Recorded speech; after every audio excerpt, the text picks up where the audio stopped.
In Ferguson, Missouri, after Michael Brown was killed, those who would attempt to dismantle the organization like they had in so many times past, you do realize that in the civil rights movement, what they did is they killed all the leaders or jailed them.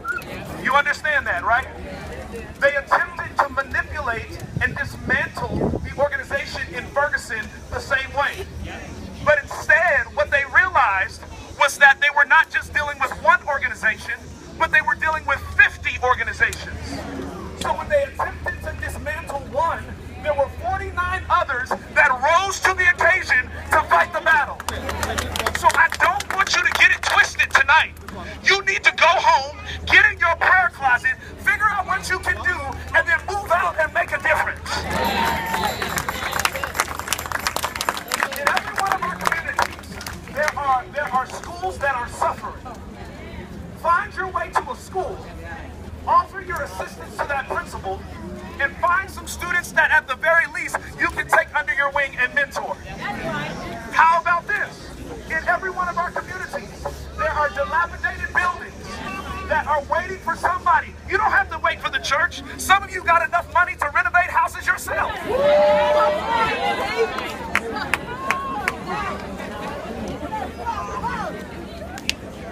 Take a little bit of that savings that you've been holding on to for a rainy day and put it towards changing somebody's life.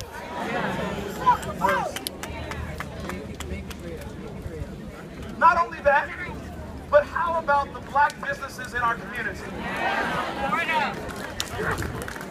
See, listen, y'all. I'm going to step down. I know the police are circling. It's time to go. Here's the deal, though. Here's what I understand. Our government does not have the solution. Right. I need you to, so you can write a letter. I encourage you to do that. We need to have that. You can push and vote for those who will respond to your cause and your need. I encourage you to do that. But you got to do more than write a letter. You got to do more than vote. Because if history tells us anything, your vote will not always benefit you in the way that you expect. Because a politician is a politician, he was a politician. And at some point, their desire to stay in office is going to override their desire to actually make a difference in the community. So I can't wait for a politician. I got to do it myself.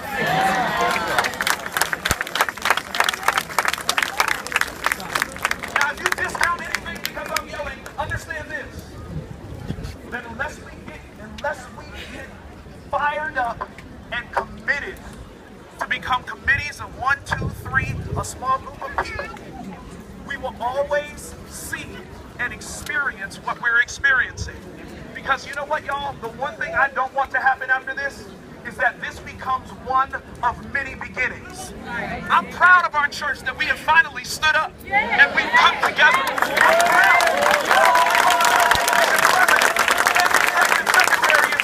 I'm proud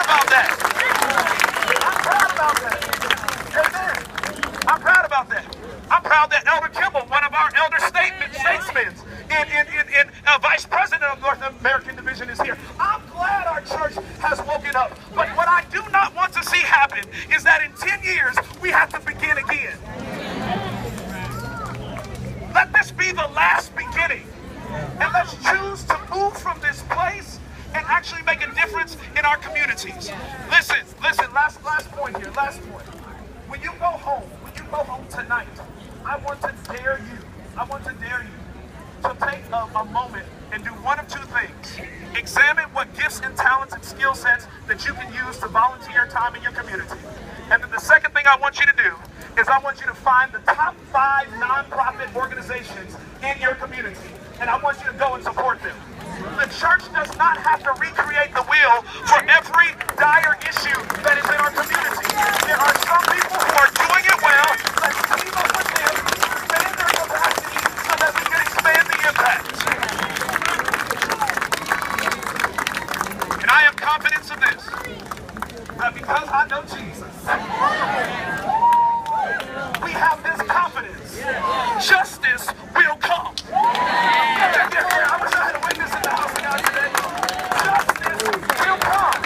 The evidence